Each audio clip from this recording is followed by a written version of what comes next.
إن الحمد لله نحمده ونستعينه ونستغفره ونستهديه ونعوذ بالله من شرور أنفسنا ومن سيئات أعمالنا. من يهده الله فلا مضل له ومن يضلل فلا هادي له، وأشهد أن لا إله إلا الله وحده لا شريك له، وأشهد أن محمدا عبده ورسوله. يا أيها الذين آمنوا اتقوا الله حق تقاته ولا تموتن إلا وأنتم مسلمون. أما بعد، فإن أصدق الكلام كتاب الله، وخير الهدي هدي محمد صلى الله عليه وسلم، وشر الأمور محدثاتها، وكل محدثة بدعة، وكل بدعة ضلالة، وكل ضلالة في النار. خۆشەویستانم، خوشک و برابەڕ ڕێزەکان، بەردەوامین لە زنجیرە باسەکانی پێغەمبەرناسی و هەفتەی پێشوو باسی پێغەمبەر و پرۆسەی هاوسەرگیریمان دەست پێ کرد. باسی ئەوەمان کرد کە پێغەمبەری خوا صلی الله عليه وسلم چۆن ئەو پەیامەی کە هێناوێتی کە قورئانی پیرۆزە و هەروەها ئەو فەرمایشتانەشی کە فەرموویەتی چۆن ئەمرەکەن بەوەی کەوا ئینسانی مسلمان ژن بێنێت و ژیانی هاوسەرایەتی پێک بهێنێ، پیاوان ژن بێنن، ئافرەتان شوو بکەن. ئەمە سنەتی خوایە، ئەمە یەکێکە لە سنەنی ئیلاهی، یەکێکە لە پەیامەکانی پێغەمبەران و پاشان پێغەمبەری خۆشمان صلی الله عليه وسلم. خوای تعالی لە سورەتی ڕەعد ئاەتی 38 ئەفەرمێ: ولقد أرسلنا رسلا من قبلك وجعلنا لهم أزواجا وذرية. أي محمد صلى الله عليه وسلم، ئێمە پێشی تۆ پەیامبەرانمان ناردووە و هاوسەریان هەبووە، ژنیان هێناوە و مناڵیشیان بووە و زوڕیەتیشیان بووە. ئیمامی قورطوبی لا تفسير أم آياتها أفرمي: هذه الآية تدل على الترغيب في النكاح والحظ عليه. أم آياتا هاني مسلمانان أدا ترغيب مسلمانان أكا بوجن هنان وبو بيك هناني جياني هاوسرايتي، وتنهى عن التبتل. وقد غش أكا لوي إنسان بلي والله من جياني هاوسرايتي بيك ونانم اتربياو بلي من جناهنم يان جنان بلي يمشوناكين. وهذه سنة المرسلين. وأم بروسي هاوسرگيريا أما سنتي بيغمبرانا، ريبازي همو بيغمبرانا لقريشانا بيغمبري خومان محمد المصطفى صلى الله عليه وسلم. إمامي ترمذي وإمامي أحمد، إمامي ترمذي لسننكيا، إمامي أحمدش لمسندكيا، وإمامي بيهقيش لشعب الإيمان أيجرنا وكوا بيغمري خوشوي صلى الله عليه وسلم للرجاي صحابة أبو أيوب أنصاري وأيجرنا ولخدي بيغمر صلى الله عليه وسلم كوا فرمويتي: 4 من سنن المرسلين، 4 من سنن المرسلين. 4 شتهن لا سنة ريبازي بيغمبر كان. يكميان الحياء، دهميان التعطر، سيهميان السواك، 4 النكاح. يكميان شرم وشكو، حياء وشرم سنتي بيغمبرانا. بون لخودان، بون خوش كردن سنتي بيغمبرانا. سواك كردنو دگان شوردن لپاشنان خواردنو و هەروەها سیواکردن بۆ کاتی نوێژەکان و بۆ کاتی قورئان خوێندن و بۆ کاتی گەیشتن بە خەڵک، ئەمە سنەتی پێغەمبەرانە. و هەروەها ژنهێنان و نیکاحکردنیش سنەتی پێغەمبەرانە. ام حديث امامي الباني لا مشكات المصابيح افرمي حديثك حسنا درباري او آياتيك خوي تعالى لقرآن بيروزا افرمي يا ايها الذين امنوا لا تحرموا طيبات ما احل الله لكم ولا تعتدوا إن الله لا يحب المعتدين. واتائي أو كساني كإيمانتان هناوا كباورتان هناوا أو شتاني كخوا حلالي كردوا لشتباكو جوانا كان لسرخوتاني حرام مكن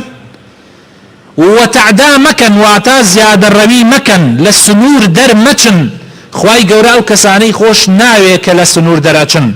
إمامي ابن كثير حافظي ابن كثير لتفسير أم آية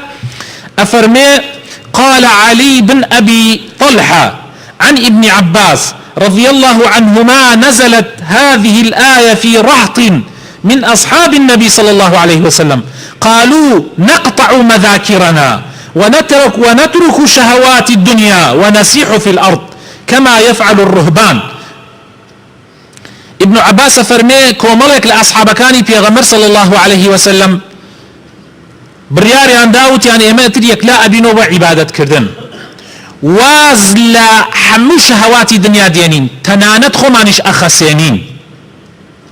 تنانت خوش مار أخسينين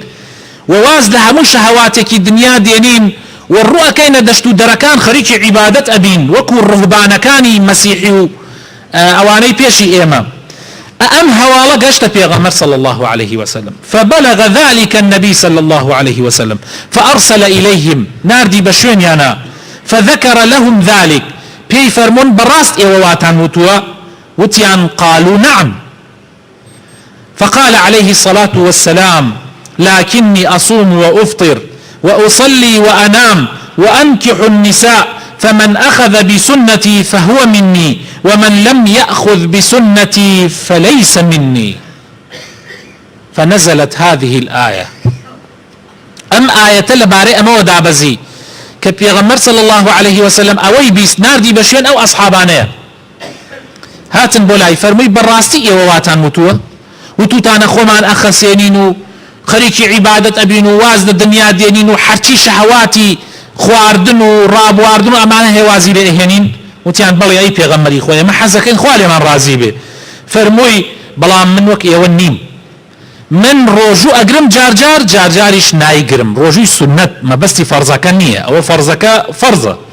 ڕۆژووی سنەت جارجار ئەیگرم و جارجار نایگرم و شەو نوێژی ئەکەم و جارجاریش نایکەم و ئەخەوم و ژنیش ئەهێنم ئەمە سنەتی منە هر کسی سنتي من بقريت ربازي من بقريت اولا منه اولا امتي محمد صلى الله عليه وسلم بلام هر کسی لم ربازه لا دا اولا امتي محمد نيه لزماني پیغمبر صلى الله عليه وسلم يكم بدعة علماء فرمن يكم بدعة ولادان للربازي پیغمبر صلى الله عليه وسلم كخريق مسري هل بدا امبو يكم بدعة اما لادان خوش يسكانم اما لادانا كتواز لا جنهنان ميلي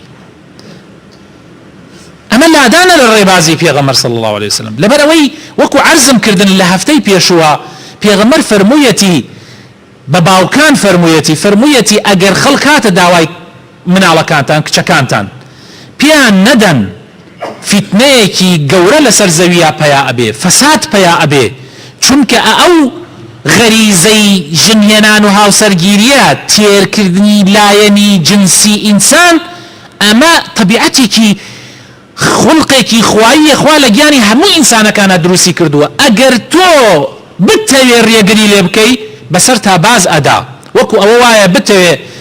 بەردەمی ئاوی سیروان بگری ئەتوانی بەردەمی ئاوی سیروان بگری ناتوانی ئەگەر تۆش بەردەمی بگری لە لایەکی ترۆ ئەڕوا بۆیە لایەکی تر ئەگرێ تۆ سنەتە پاکەکە کوڕێک دێتە داوای کچەکەت زۆر بە پاکی و بە جوانی دێتە داوای و بە حەڵاڵی ئەوێ ببێ بە زاوات ئەوێ ببێ بە کوڕت داوای کچەکەت ئەکا حەقە سەری ماچکەی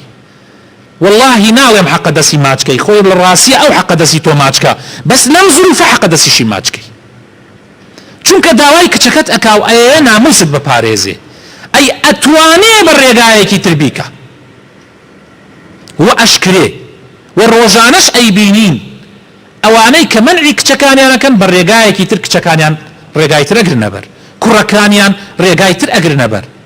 بۆیە بەڕێزان پێغەمبەر صلی الله علیه وسلم باشی لێزانیوە ئێمە لێی نازانین پێغەمبەر صلی الله علیه وسلم دەرمانی داناوە بۆ ئێمە بەس ئێمە دەرمانەکەی پێغەمبەر ڕەت دەکەینەوە ڕەت یەکەینەوە نامانەوێ پێغەمبەر ئەفەرمێ ئەمە ڕێگایە ئەمە ڕێبازی منە ئەگەر ئێوە ڕاستەکەن ڕێبازی من بگرنە بەر ئەمجا زۆر گوێ مەدەن وەڵای کچەکەم ئەخوێنێ زۆر گوێ مەدەن کچەکەم ئاوا و ئاوا ئەوانە هەمووی وەڵڵاهی براینە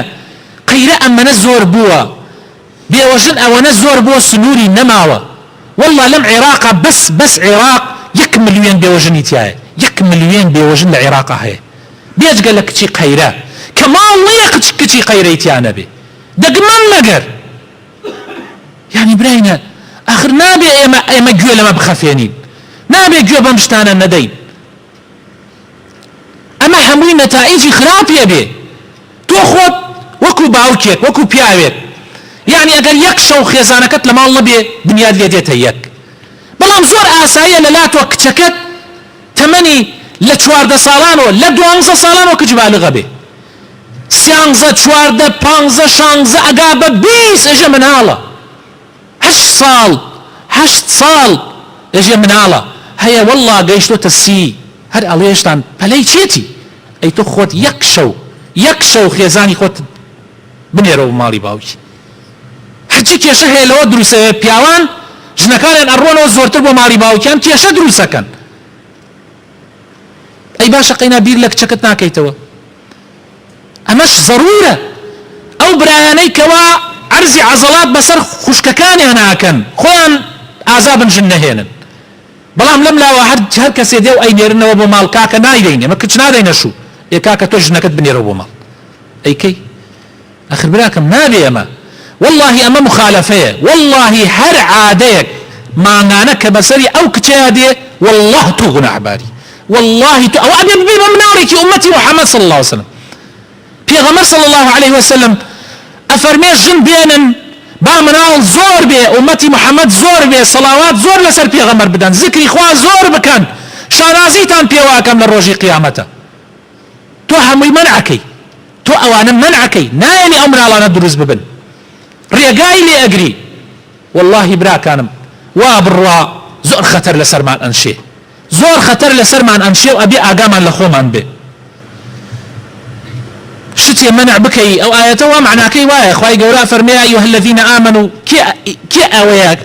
ئەو خیتابە بۆ کێ یا ئەیها الذین آمنوا بۆ کێ ها بۆ یەهود و نەسارایە بۆ ئەمریکا و ئیسرائیلە بۆ کێ بۆ من و تۆی مسلمان کە ئیمانمان بەخوا هێناوە بە محەممەد المستەفا هێناوە ئێمە ئەم قورئانە بە پەیامی خۆمان نەزانین بە ڕێبازی خۆمان نەزانین ئەی کاکە قورئانە ئەفەرمێ یا ئەیها الذین آمنوا ئەی ئەو کەسانەی کە ئیمانتان هێناوە شتێک کە خوا حەڵاڵی کردووە بۆ حرامێکن لەسەر خۆتان بۆ زیادەڕەویەکەن بۆ تعداەکەن خوا ناویناوە تعدا ناویناوە لە سنوور دەرچوون ئەمجا ئەفەرمێ منیش ئەو کەسانم خۆش ناوێ لە سنوور دەرەچن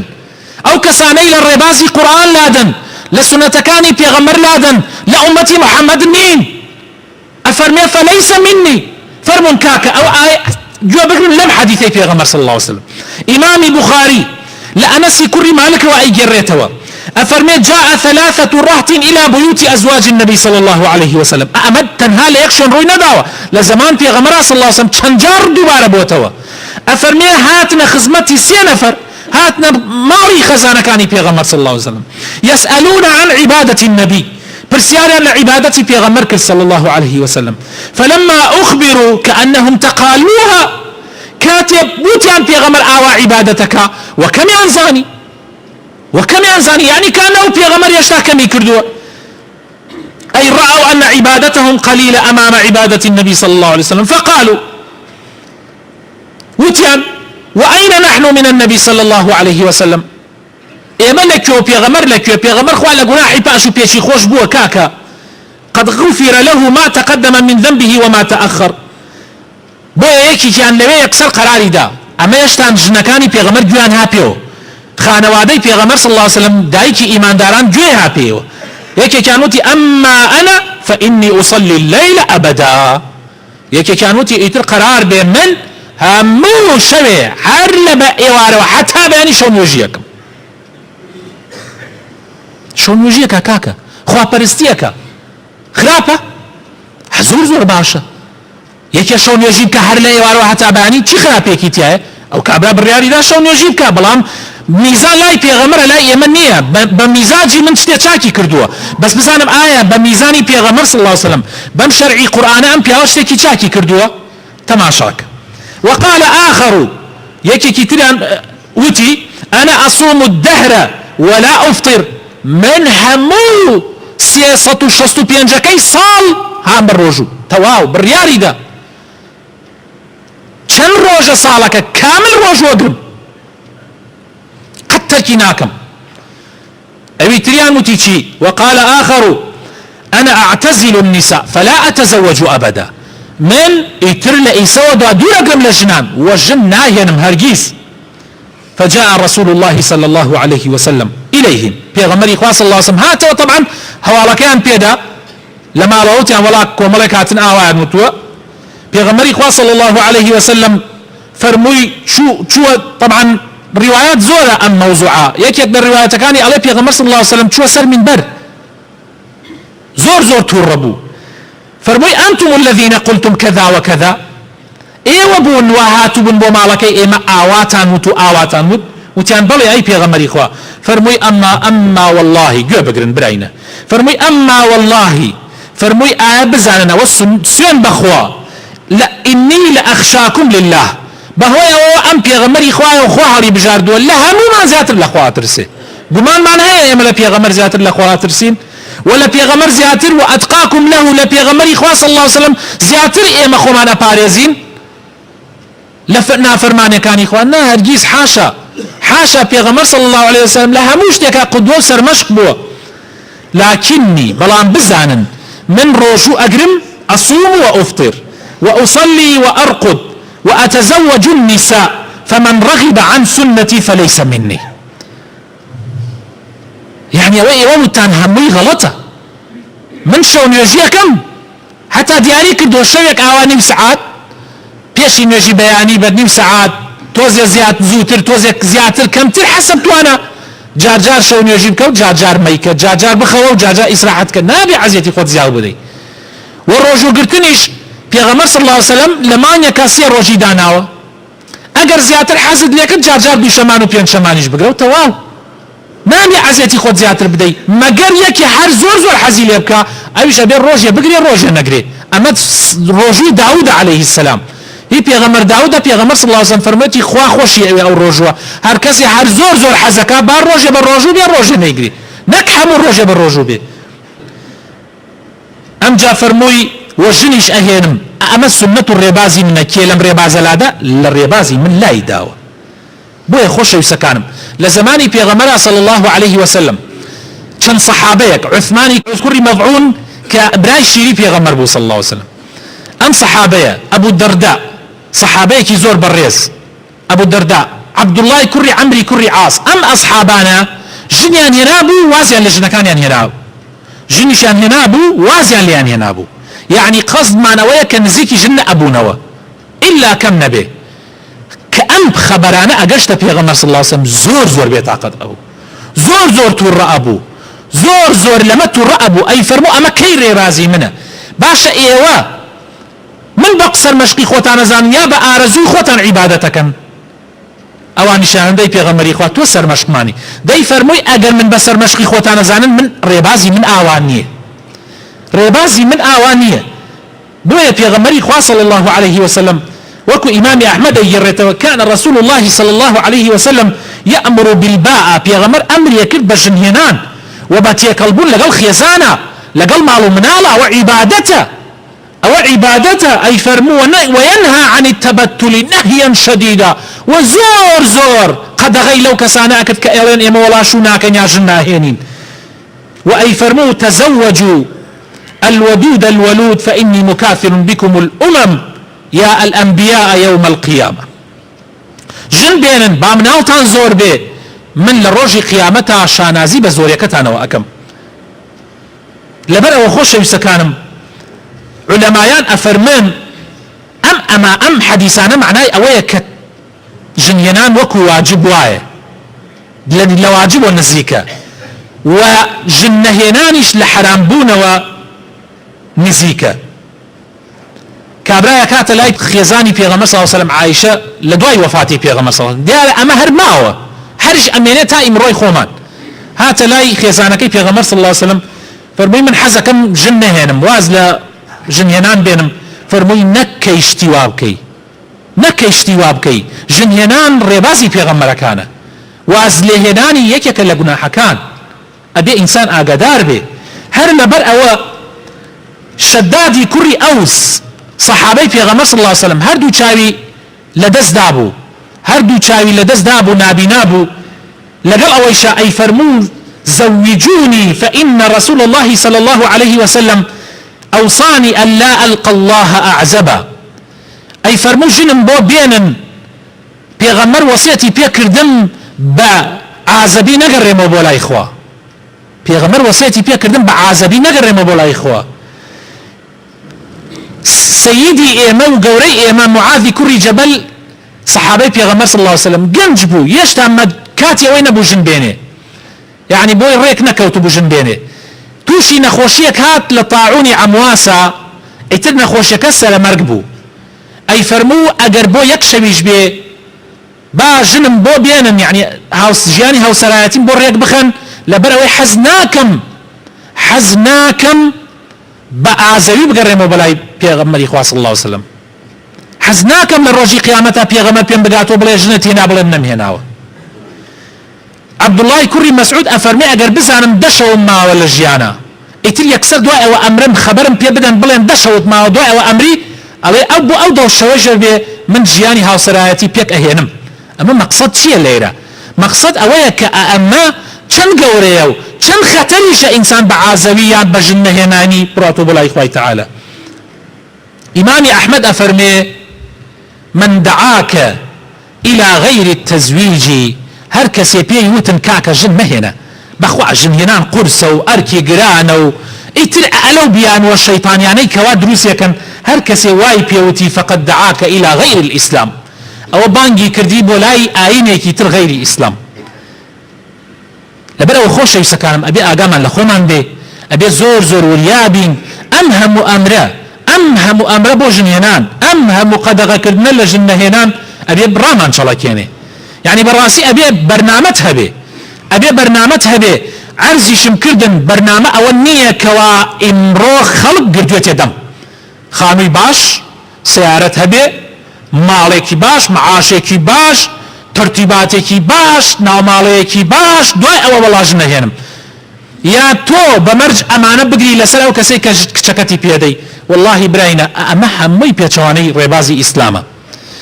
ئینسان مهم ئەوەیە نانی ئەو ئێوارەیە هەبێ کاکە ئەو کچە لە ماڵەکەی تۆیا بێ لە قەسرێکی ئاخر مۆدێل و ژیانێکی هایلاف بژێت قەت لای ئەوە نەخۆش نییە کە لەناو چادرێکە لەگەڵ مێردەکەی خۆیان بێ ئەوە چاکترە ئەوە شوێنی خۆیەتی بەڵام ئەمەی لە ماڵی تۆ بمێنێتەوە شوێنی خۆی نییە والله شوێنی خۆی نییە مەڵێ ئەی خۆ تکەیەنان هەردەستێکەیە لە ماڵی باوکیە واللهی برا ئەو قسە نەعوذ بالله مخالفەی سنەتی پێغەمبەر صلی الله عليه وسلم بۆ هەر تۆ تیکەیەنانت هەیە هەر تۆ شانازیەکەی بە تیکەیەنانەوە خوا خۆی ڕەزاقە خوا ئەی تۆ نەدبوو خوا پێتی دا خۆت نەدبوو هەمومان باوک و خزمەکانمان ژنیان هێنا قەرزار بوون هیچیان نەبوو و ئێسش لەخوا بەزیابێ هەمویان هەیەە دەی کەوا بوو ئێمەش ئەبێ ئەبە و چاوە سەیری مناڵەکانیشمان بکەین یا ربی خوایە ئیسلاحمان بکەی هیدایەتمان بدەی نوریمان بخەیتە دڵەکانمانەوە یا ربی موفقمان بکەی سەرکەوتومان بکەی یا ربی لە ڕێبازی پێغەمبەرەکەت لامان نەدەی یا ربی خوایە بخاتە ناوەجوانەکانی خۆت ڕەحم بە مردوەکانمان بکەی شیفای نەخۆشەکانمان بدەی بە تایبەتی ئەو نەخۆشەی کە داوای دوعای خێری لێکردن یا ربی شیفای بدەی یا ربی احتیاجی محتاجەکانمان جێبەجێ بکەی قەرزاری قەرزارەکانمان جێبەجێ بکەی یا ربی خوایە ئەم ظروفەمان بۆ چاک بکەی خۆشی و هەرزانی لە کوردستانە و لە هەموو عێراقا بەرقەرار بکەی ئەمن و ئاسایش لە ناو وڵاتی ئێمە هەموو وڵاتانی ئیسلامە بەرقەرار بکەی یا ربی خوایە بۆ خاتر ناوە جوانەکانی خۆت بۆ خاتر ئیسمی عەظەمی خۆت ئەوانەمان گەنجن و حەز لە ژیانی هاوسەرایەتیەکەن یان هەر کەسێکی تر حەز لە ژیانی هاوسەرایەتیەکە خوایە بۆی ئاسان بکەی یا ربی خێری دین و دنیای تێبخەی بۆی یا ربی خوایە بۆ خاتر ناوە جوانەکانی خۆت بۆ خاتر ئیسمی عەظەمی خۆت خوایە بارانی ڕەحمەتمان بۆ ببارێنی یا ربی خوایە بارانی ڕەحمەتمان بۆ ببارێنی یا ربی بارانی ڕەحمەتمان بۆ ببارێنی خوایە لە تۆ داوا ئەکەین یا ربی خوایە لە تۆ ئەپارڕێنەوە یا مغیث ئەغیثنا یا الله آمین آمین